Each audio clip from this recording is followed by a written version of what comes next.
Nós vimos que uma viga está sujeita a tensões normais na direção do comprimento e que essas tensões seguem essa expressão. A tensão é proporcional ao momento fletor aplicado e inversamente proporcional ao momento de inércia da seção transversal em torno do eixo Z. E a tensão varia ao longo da altura da seção transversal da viga. A variação ocorre linearmente com y, em que y é medido a partir da linha neutra da seção transversal. Aqui eu desenhei um trecho da viga sujeito ao momento fletor positivo. Esse trecho da viga vai se fletir formando esse arco. Dá para ver nesse desenho que a parte de cima da viga está se encurtando. Essa parte de cima está sujeita a tensões de contração. E dá para ver que essa parte de baixo está se alongando. Essa parte de baixo está sujeita a tensões de tração, tensões normais positivas. Tudo isso é descrito por essa equação. Considera o momento fletor positivo, o momento de inércia sempre positivo. Então, quando y for positivo, essa equação resulta no valor negativo para a tensão. Quando y for negativo, essa equação resulta no valor positivo para a tensão. Isso concorda com o que nós vimos aqui fisicamente. Quando o momento fletor é positivo, os pontos da parte de cima da viga, que tem y positivo, vão sofrer tensões negativas. Esses pontos da parte de baixo da viga, que tem y negativo, vão sofrer tensões positivas. E quando o momento fletor é negativo, tudo isso fica ao contrário. O momento fletor negativo tende a fletir a viga dessa forma. Veja fisicamente que a parte de cima da viga se estica, indicando que essa parte de cima está sujeita a tensões de tração positivas. E a parte de baixo da viga se contrai, indicando que essa parte da viga está sujeita a tensões de tração negativas. Veja isso matematicamente na expressão da tensão normal. Quando o momento fletor é negativo, isso aqui fica negativo com negativo, que fica positivo. Aí a tensão normal fica positiva para y positivo, na parte de cima da viga, e fica negativa para y negativo, na parte de baixo da viga.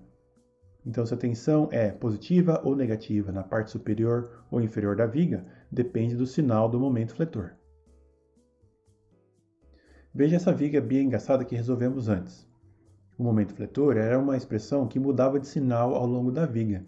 Então, a tensão normal vai ser positiva na parte de cima da viga num trecho e vai ser negativa na parte de cima da viga em outro trecho. Mas vamos falar mais sobre isso mais para frente. A tensão normal, então, muda de sinal ao longo da altura y. O ponto onde a tensão passa por zero é chamada de linha neutra. É uma linha ao longo de toda a viga em que a tensão normal é zero.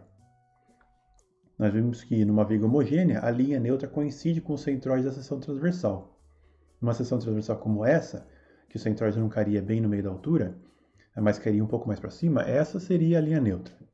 Esse é o ponto a partir do qual a gente está medindo esse y que aparece na expressão da tensão normal. Y igual a zero quer dizer que estamos sobre essa linha.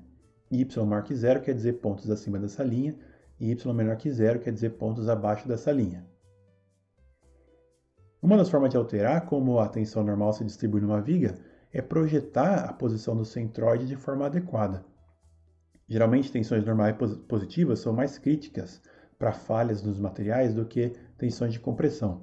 Então, um projetista sempre vai buscar formas de colocar as tensões na faixa de compressão. E essa é uma das coisas que dá para fazer modificando a posição do centroide. Aqui eu desenhei uma viga cujo centroide passa bem no meio da seção transversal. Uma seção retangular seria um caso assim. Com isso, a tensão na parte de baixo e na parte de cima da seção seriam iguais em módulo. Os níveis de tensão positiva e negativa seriam os mesmos, que não é uma ideia muito boa. Uma ideia melhor seria usar uma seção como essa, em que o centroide esteja mais perto da região sujeita a tensões positivas. Só de fazer isso, a distribuição de tensões fica deslocada de forma a ter um nível maior de tensões de compressão do que de tensões de tração. Nessa figura não está indicando qual lado corresponde a tensões positivas, assumindo que essas tensões são positivas e essas são negativas. A outra forma de diminuir o nível de tensão normal numa viga é aumentando o momento de inércia da seção transversal. Não é necessário nem mudar a área da seção transversal, mas só mudando o perfil da viga de forma que a área esteja espalhada mais para longe do eixo Z, a gente consegue aumentar o momento de inércia da seção e diminuir proporcionalmente o nível de tensão. Essa mudança de momento de inércia diminui a inclinação dessa reta e diminui simultaneamente os níveis de tensão positiva e negativa. Então nós vimos até agora que a tensão normal numa viga varia linearmente ao longo da altura da viga e varia ao longo de x da forma como o momento fletor varia ao longo de x. Essa viga é bem engraçada, tem dois trechos em que o momento fletor é negativo e um trecho em que o momento fletor é positivo. Nesse trecho, onde o momento fletor é negativo, a viga está se defletindo dessa forma. Porções da parte de cima da viga estão sujeitas a tensões de tração nesses dois trechos. E nesse trecho, onde o momento fletor é positivo, a viga está se defletindo dessa forma. Porções da parte de baixo da viga estão sujeitas a tensões de tração nesse trecho do meio. E nesses pontos em que o momento fletor é zero, a tensão normal é zero em toda a seção transversal, independentemente de y. E por outro lado, a gente sabe que na linha neutra, onde y é igual a zero, a tensão normal é zero, independentemente do valor do momento fletor. Veja que no caso de vigas, a tensão normal não é necessariamente máxima onde o momento fletor é máximo. Para ver isso, vamos considerar primeiro uma seção transversal em que o centroide passa pela metade da altura da seção transversal. Seria o caso de uma seção transversal retangular ou circular, por exemplo. Nesses casos, a tensão na parte de cima e de baixo da seção teriam módulos iguais, diferente de um caso como esse aqui. Nesse caso, em que as tensões embaixo e em cima da viga são iguais em módulos, aí sim a tensão normal é máxima, onde o momento fletor é máximo em módulo. No caso dessa viga, o momento fletor é máximo nos engastes, 1/12 de q² em módulo. É nesse ponto que ocorre a máxima tensão normal nessa viga. E como o momento fletor é negativo, a máxima tensão normal positiva vai ocorrer na parte de cima da viga. Mas agora vamos imaginar um caso em que o centroide não passa pela metade da altura da seção transversal. Um caso como esse aqui, em que o centroide está bem mais próximo da parte de cima. Veja que mudando a posição do centroide, agora as tensões ficam distribuídas mais para um lado do que para o outro. Imagine o que acontece com a viga no trecho A.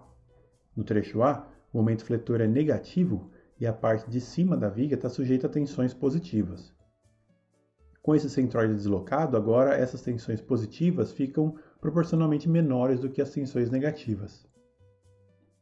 Por outro lado, no trecho B, em que o momento fletor é positivo, a parte de baixo da viga está sujeita a tensões positivas.